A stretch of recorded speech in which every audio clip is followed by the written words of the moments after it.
Hello বন্ধুরা, আমরা চলে এসেছি নতুন একটা জায়গায় ঘুরতে। তো ঘুরতে এসেছি, এটা হচ্ছে একটা মন্দির। আর মন্দিরটা হলো অনেক বড় একটা পাহাড়ের উপরে, একদম উঁচুতে, পাহাড়ের চূড়ায়।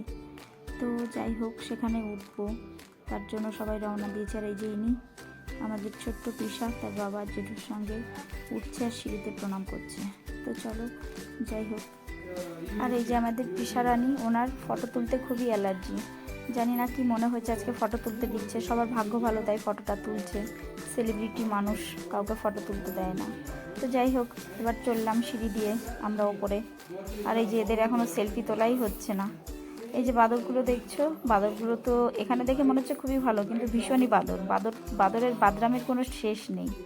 একজন যাচ্ছিল পুজো দিয়ে প্রসাদ নিয়ে, তার পুজোর প্রসাদটা কেড়ে নিয়ে নিল, নিয়ে নিজেরা তো খেলোই না।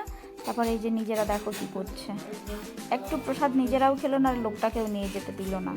তারপরে আমার মেন উদ্দেশ্য ছিল, একটা বাচ্চা কোলে নিয়ে একটা বাদর ছিল, তাকেই তুলতে বেশি ইচ্ছে হচ্ছিল। তো এদের বাদরামো দেখে আর আমার একটু কি বলবো, বেশি ইচ্ছে হলো ওদেরকেও একটু তুলি। তো দেখো ফাইনালি এই যে বাচ্চা নিয়ে চলে এসছে বাদর। দেখতে কত সুন্দর লাগছে, শান্ত হয়ে বসে আছে। আমরা উঠে গেছি একদম মন্দিরে। চলো মন্দিরের ঠাকুরটাও তোমাদেরকে একটু দেখাবো। মা বমলেশ্বরী, এটা হচ্ছে মা দুর্গারই একটা রূপ। দেখতে খুবই ভালো, দেখে মনে হবে বজরংবলী, কিন্তু বজরংবলী নয়, এটা হচ্ছে মা বমলেশ্বরী। দেখো তার রূপ দেখে মুগ্ধ হয়ে যাবে তোমরা সবাই। তারপর ওখান থেকে তো নামলাম, নেমে যেমন ঠাটা পড়া রোদ্দুর, সেই ঠাটা পড়া রোদ্দুর মধ্যেই তাকে গাড়ি চড়াতে হবে, গাড়ি চড়ার বায়না। তো চলো, এই যে মহারানী ভিক্টোরিয়া গাড়ি চড়ছে, আর বডিগার্ডরা পিছন পিছন দৌড়াচ্ছে। সেলিব্রিটি মানুষ তো, তার ব্যাপার স্যাপারই আলাদা। পেছনে 2-4টে লোক সবসময় তার কাছে থাকে।